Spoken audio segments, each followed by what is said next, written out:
सांप को पटाने के लिए क्या क्या करना पड़ेगा।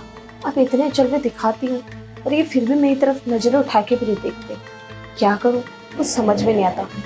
एक काम करती हूँ, थोड़े ज़्यादा जलवे दिखाती हूँ, क्या पता आ जाए मेरी तरफ। आखिर है तो मर्दी, कब तक मुझसे नजरें चुरा के भागता रहेगा।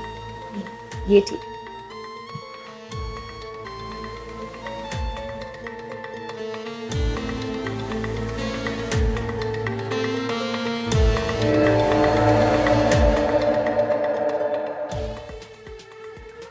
सांप जरा पैर हटाना, थोड़ा सा और। ये तुम क्या कर रही हो कविता? क्या कर रही हूँ? पोछा लगा रही हूँ। अगर काम नहीं करूंगी तो आप ही मुझे बोलोगे ना, और पगार भी काट लोगे ऊपर से। देखो सुनो, मैं तुम्हारी कोई पगार नहीं काटूंगा, लेकिन मुझे आज तक एक चीज समझ में नहीं आई, जहां भी मैं कुछ जरूरी काम कर रहा होता हूँ तो वहीं क्यों पहुंच जाती हो? सुबह जब मैं न्यूज़पेपर पढ़ रहा होता हूँ तब तुम्हें झाड़ू लगानी होती है, जब मैं अपने रूम में रेस्ट कर रहा हूँ तब तुम्हें बेडशीट बदलनी होती है, और अब यहाँ पोछा लगा रही हो।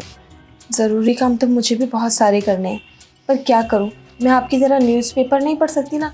झाड़ू भी मेरे को ही लगाना होता है, तो इस बहाने बस मैं आपको छूने की कोशिश करती रहती हूँ। क्या हुआ साहब, आपको मेरा छूना अच्छा नहीं लगता क्या?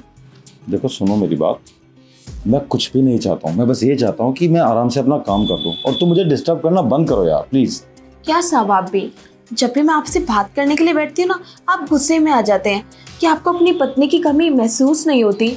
उसको सोचो ना, और उसको सोच सोच के बस मुझे फील किया करो, बहुत मज़ा आएगा। एक बार ट्राई करके तो देखो, मैं आपको खुश ना कर दूँ तो बस मेरा नाम बदल देना। देखो सुनो मेरी बात, तुम मेरे यहाँ काम करती हो, ठीक है, मैंने कभी तुम्हें इस नजर से देखा नहीं है, तो ये फालतू की बातें बंद करो और अपने काम पे फोकस करो, समझे? अरे साहब बस भी करो, अब बहुत हो गया। और वैसे भी मुझे भी पता है कि आप भी वही चाहते हो जो मैं चाहती हूँ। बस इतना ना कम करो और चलो मेरे साथ रूम में। देखो सुनो मेरी बात, मुझे कहीं नहीं जाना, हटो तुम। अरे लेकिन साहब, शिट यार, कब तक ऐसे मेरे से दूर भागते रहोगे? क्या मैं इन्हें अच्छी नहीं लगती? इतनी हॉट हूँ, इतने अच्छे अच्छे कपड़े पहन के इनके सामने आती हूँ, और ऊपर से नजरें उठा के मेरी तरफ देखता तक नहीं है। कोई बात नहीं, मैं भी इस घर की नौकरानी हूँ, एक ना एक दिन तो अपनी चाल में फंसा के ही रहूँगी, और जो मुझे काम करना है वो आज अभी इसी वक्त होगा। चलो बनाती हूँ तुम्हें तो।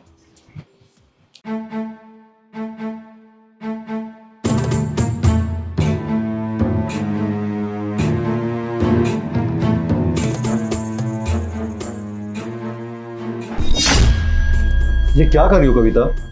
अरे साहब वही कर रही हूँ जो एक हस्बैंड वाइफ रात में अपने कमरे में करते हैं। देखो मैं तुम्हारा हस्बैंड नहीं हूँ, ना ही तुम मेरी वाइफ, तो ये तुम अपने पति के साथ करो, ना कि मेरे साथ, समझे? अरे साहब एक दिन के लिए समझ लो ना मुझे अपनी वाइफ, और मैं भी समझ लेती हूँ आपको अपना पति, और फिर जो हम दोनों मिलके करना चाहते हैं उसमें अलग ही मजा आएगा। देखो सुनो, मैं कुछ भी नहीं करना चाहता तुम्हारे साथ। तुम्हें हो क्या गया? ये कैसी बहकी बहकी बातें कर रहे हो सुबह से यार? क्या हो गया तुम्हें? मुझे तो कुछ नहीं हुआ, बस आपको देख के ना थोड़ा सा बहक जाती हूँ, दिल करता है कि आपको अपनी बाहों में जकड़ लूं। यार कविता क्या बचपना है ये? मैं तुम्हारा पति नहीं हूँ, ये सब अपने पति के साथ जाके करो। और एक काम करो, मैं तुम्हारी यहाँ छुट्टी कर रहा हूँ तो अपने घर चले जाओ। अरे साहब मुझे छुट्टी की ज़रूरत नहीं है, मुझे तो आपकी ज़रूरत है, लेकिन आप हो कि मेरी बातों को समझने की कोशिश ही नहीं कर रहे हो। बस एक बार मुझे समझ कर देखो, फिर देखना आपको भी मज़ा आएगा। ना आए तो आप जो बोलोगे मैं वो करने के लिए तैयार हूँ। देखो सुनो, मुझे तुम्हारे साथ कुछ भी नहीं करना, मुझे कोई भी मुझे नहीं चाहिए। तुम समझ क्यों नहीं रहे हो बात को यार? मुझे लगता है साहब, हे भगवान क्या करूं, समझ नहीं आ रहा कुछ। इतनी अदाएं दिखा ली, इतना अपना हुस्न का जलवा दिखा लिया, फिर भी इसे मेरे ऊपर प्यार नहीं आ रहा। कोई बात नहीं, अभी तो मैं फिलहाल यही हूँ। आज कुछ भी करके तुझे अपने जाल में तो फंसा के ही रहूंगी, अपना हुस्न का जलवा दिखा के ही रहूंगी। साहब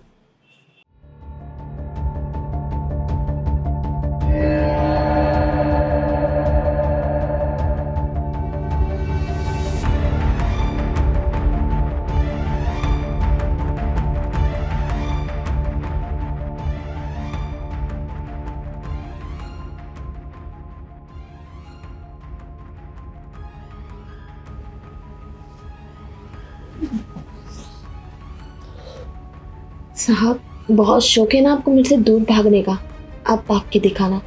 आप तब जाकर भी मुझसे दूर नहीं हो पाओगे, क्योंकि आज मैं वो सब कुछ करूँगी जो मैं इतने दिनों से करना चाहती थी। आज मैं आपको अपना बना के रहूँगी, क्योंकि काफ़ी दिनों से आपको अपने हुस्न का जलवा दिखा रही हूँ, लेकिन इस हुस्न के जलवे का कोई फ़ायदा नहीं हो रहा और अब फ़ायदा उठाने का वक्त आ गया है।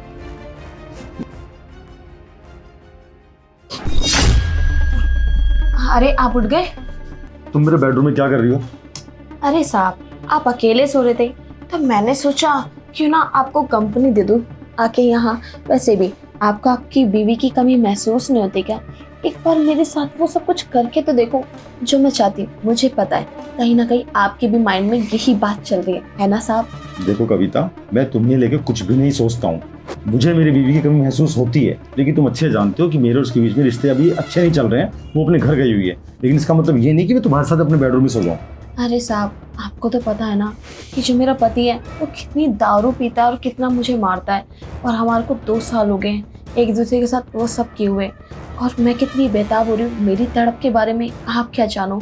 इसलिए बस एक मौका और सब कुछ रंगीन। देखो सुनो, तुम्हारा पति 2 साल से तुम्हारे साथ कुछ नहीं कर रहा, तो इसमें मैं क्या कर सकता हूँ यार? वो तुम्हारा और तुम्हारे पति का मैटर है। ऐसे तो मेरे और मेरे पत्नी के बीच फिजिकल रिलेशन नहीं बनता, लेकिन इसका मतलब ये थोड़ी ना कि मैं बाहर कहीं जाके मुंह मारने लग जाऊँगा। तो तुम्हारा पति 2 साल से तुम्हारे साथ कुछ भी नहीं कर रहा है, तो कोई बात नहीं, उसको मनाओ, समझाओ, मान जाएगा वो। साहब, मैं पहले ही बहुत कोशिश कर चुकी हूँ, अब मैं कोई कोशिश नहीं करना चाहती क्योंकि वो मेरी बात ना कभी नहीं मानता। लेकिन आप तो मान सकते ना, प्लीज़ मान जाइए प्लीज़। देखो कविता, मैं तुम्हारे भले के लिए आज तुम्हें एक बात बता रहा हूँ। रिश्तों में कितनी भी कड़वाहट आ जाए, लेकिन वक्त के साथ साथ सब धुल जाता है, समझ रहे हो? तुम प्यार से अपने पति को समझाओगे ना, वो मान जाएगा। दुनिया में ऐसा कोई भी इंसान नहीं है जो प्यार की भाषा ना समझ सकता हो। हालांकि मेरे पति से झगड़ा चल रहा है, पर कमी कहीं ना कहीं मेरे अंदर ही है ना, क्योंकि मैं उसको झुक के मना नहीं पाया। थोड़ा सा शांत रह के समझाता ना तो शायद वो मान जाती, लेकिन गलती मेरे अंदर है, मैं झुका ही नहीं, जबकि मैं उससे प्यार करता हूँ। पता है इंसान गलती क्या करता है? इंसान अपने प्यार को भुला देता है अपने ईगो के चक्कर में, और तुम वो गलती मत करना। अगर तुम्हारा पति 2 साल से तुम्हारे साथ वो टाइम स्पेंड नहीं कर पा रहा ना, तो तुम अपनी तरफ से 2 कदम बढ़ाओ ना यार, वो 4 कदम आगे बढ़ाएगा। रिश्तों की बुनियाद ऐसे ही बनती है, और रिश्तों की नींव भी मजबूत ऐसे ही होती है, समझे? हाँ साहब, आप ना बिल्कुल ठीक कह रहे हो। शायद मुझे ना अपने पति को समझा लेना चाहिए था। अगर मैं कोशिश करती ना तो शायद वो मेरी बात को मान जाता। आपने बिल्कुल ठीक कहा है, मैं अपना पूरी कोशिश करूंगी अपने पति को समझाने की। साहब, आपसे भी मेरी एक छोटी सी रिक्वेस्ट है कि आप भी मालकिन को मना लेना, क्योंकि आपने तो कहा है कि रिश्तों की नींव मजबूत होनी चाहिए तो रिश्ता आगे तक जाता है। ठीक है, लेकिन तुम पहले मेरे रूम से जाओ और अपने जाकर रूम में रेस्ट करो प्लीज, और दोबारा ऐसी हरकत मत करना। ठीक है साहब, और जो भी मैंने हरकत आपके साथ की है ना, मुझे ये सब नहीं करना चाहिए था। मुझे माफ़ कर दीजिए, आगे से ऐसी गलती दोबारा कभी नहीं होगी, प्लीज़ साहब। कोई बात नहीं कविता, जाओ।